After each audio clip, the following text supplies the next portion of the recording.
우리는 하나님의 자녀입니다. 자녀는 부모를 닮아갑니다. 저도 아버지를 많이 닮았다는 얘기를 많이 들었습니다. 이제는 제 아들이 저를 닮았다는 소리를 듣고 있습니다. 신앙도 마찬가지인데요. 우리는 세상을 닮아가는 것이 아니라 점점 하나님을 닮아가야 합니다. 우리는 세상에 속한 것이 아니라 하나님의 자녀이기 때문입니다. 1월 20일 수요일 말씀으로 여는 행복한 하루. 오늘의 키포인트는 이것입니다. 우리는 세상과 구별돼야 합니다. 오늘 본문 함께 살펴보겠습니다. 마태복음 5장 1절에서 12절 말씀입니다. 예수께서 무리를 보시고 산에 올라가 앉으시니 제자들이 나아온지라 입을 열어 가르쳐 이르시되 심령이 가난한 자는 복이 있나니 천국이 그들의 것이며 애통하는 자는 복이 있나니 그들이 위로를 받을 것이며 온유한 자는 복이 있나니 그들이 땅을 기업으로 받을 것이며 의에 줄이고 목마른 자는 복이 있나니 그들이 배부를 것이며 긍휼히 여기는 자는 복이 있나니 그들이 긍휼히 여김을 받을 것이며 마음이 청결한 자는 복이 있나니 그들이 하나님을 볼 것이며 화평하게 하는 자는 복이 있나니 그들이 하나님의 아들이라 일컬음을 받을 것이며 의를 위하여 박해를 받는 자는 복이 있나니 천국이 그들의 것임이라. 나로 말미암아 너희를 욕하고 박해하고 거짓으로 너희를 거슬려 모든 악한 말을 할 때에는 너희에게 복이 있나니 기뻐하고 즐거워하라. 하늘에서 너희의 상이 큼이라. 너희 전에 있던 선지자들도 이같이 박해하였느니라.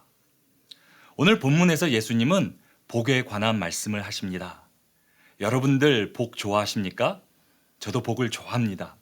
세상에서 복을 마다하지 않는 사람은 없을 것입니다. 그래서 우리는 새해에 이렇게 인사합니다. 새해 복 많이 받으세요. 저는 2021년 여러분들 모두가 하나님의 복을 충만하게 받으시고 나누셨으면 좋겠습니다. 그렇다면 복은 무엇입니까? 예수님은 우리에게 진정한 복이 무엇인지 가르쳐 주십니다. 오늘 본문에서는 인간이 누려야 하는 8가지 복, 8복을 말씀하십니다. 예수님이 말씀하시는 8복의 첫 번째 복은 천국을 소유하는 것입니다. 두 번째는 하나님의 위로를 받는 것입니다. 또 복이란 하나님 나라를 기업으로 받고 하나님의 의로 채워지는 것입니다. 더 나아가 복은 하나님이 보이고 하나님의 자녀가 되는 것입니다. 마지막 8번째 복은 첫 번째와 똑같습니다. 복은 바로 천국을 소유하는 것이라 예수님 말씀하십니다. 예수님은 다양한 각도에서 8가지 복을 말씀하시지만 결국 복의 본질은 하나입니다. 진정한 복이 무엇입니까? 복은 바로 천국, 하나님 나라를 소유하는 것입니다. 하나님이 내 아버지 되셔서 나를 사랑하시고 내 삶을 책임져 주시는 복이 인간이 누릴 수 있는 가장 큰 복입니다. 예수 그리스도를 믿으십니까? 그렇다면 이미 하나님의 자녀로 가장 놀라운 복을 받은 줄 믿으시기 바랍니다. 나는 누구입니까? 하나님의 사랑받는 자녀입니다.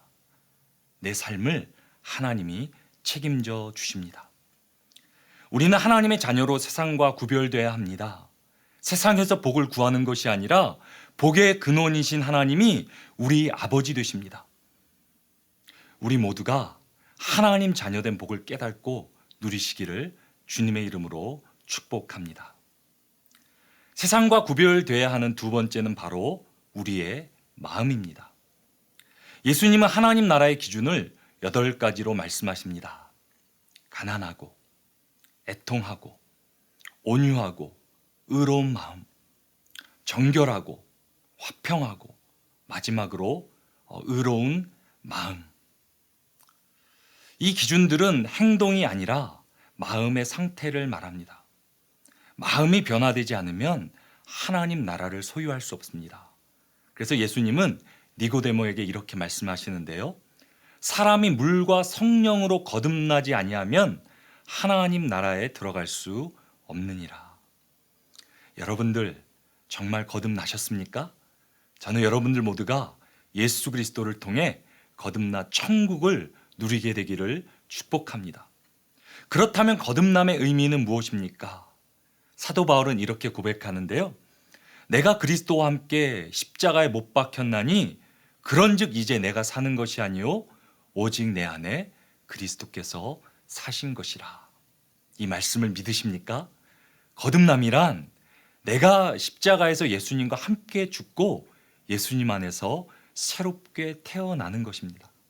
더 나아가 거듭남이란 지금도 내 마음을 예수님께 온전히 맡긴다는 말입니다. 그래서 우리는 이렇게 찬양하며 기도합니다. 주님 마음 내게 해 주소서. 주님 마음 내게 해 주소서. 주님의 뜻이 이루어지도록 주님 마음 내게 주소서. 우리가 주님을 온전히 의지할 때 어떤 일이 일어납니까? 성령 하나님이 우리 가운데 임하시고 예수 그리스도의 마음으로 충만하게 됩니다. 그리고 하나님 나라의 놀라운 기적은 일어납니다. 우리는 세상과 구별되어야 합니다. 예수님의 마음이 우리 가운데 임해야 합니다. 성령이여 우리 가운데 임하여 주옵소서.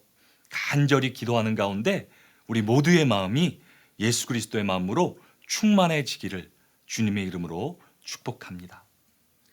우리가 세상과 구별되어 하나님의 자녀로 오늘 하루 살아간다면 어떤 일이 일어나겠습니까? 오늘 본문 13절에서 16절 말씀 같이 읽어보겠습니다.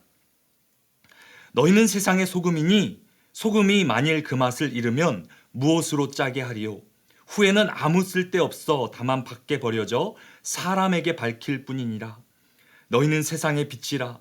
산 위에 있는 동네가 숨겨지지 못할 것이요 사람이 등불을 켜서 말 아래에 두지 아니하고 등경 위에 두나니 이러므로 집안 모든 사람에게 비치느니라.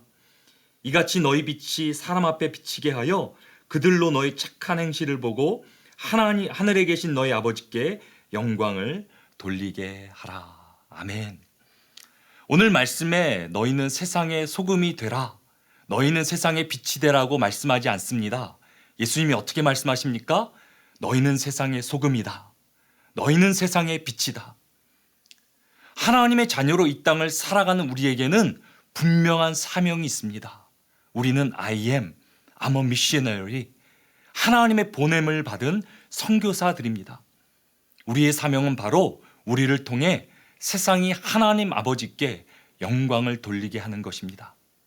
자식이 잘 되면 누구의 영광입니까? 부모의 영광입니다. 하나님 자녀된 우리들이 세상에서 구별되어 거룩하게 살 때 우리 하나님 아버지께서 영광을 받게 되십니다. 오늘 말씀을 마무리하겠습니다. 우리는 세상과 다르게 살아야 합니다. 세상에서 복을 구하는 것이 아니라 우리 가운데 이미 임한 천국을 누려야 합니다. 그리고 예수 그리스도의 마음으로 충만해져야 합니다. 그렇게 살아갈 때 세상은 하나님 아버지를 보게 되고 우리는 하나님께 영광을 돌리게 될 것입니다. 오늘 하루도 하나님 말씀 붙들고 축복의 통로로 살아가시기를 주님의 이름으로 축원합니다. 우리 함께 기도하겠습니다. 하나님 감사합니다. 우리는 예수 그리스도를 통해 하나님의 자녀된 복된 사람들입니다. 하나님 아버지를 나의 복으로 여기고 함께 동행하고 그 복을 충만하게 누리기를 원합니다. 또한 내가 예수 그리스도의 마음으로 충만해져 이 땅 가운데 하나님의 뜻을 이루며 살기를 원합니다. 오늘 우리의 삶을 통해 세상이 하나님을 보게 되고 하나님의 영광을 보게 되게 하여 주시옵소서. 나를 사용하여 주시옵소서. 나를 세상 가운데 파송하여 하나님의 영광의 도구로 살게 하여 주시옵소서. 하나님 사랑합니다. 찬양합니다. 나를 통해 영광받아 주시옵소서. 감사드리며 예수 그리스도 이름으로 기도드립니다. 아멘.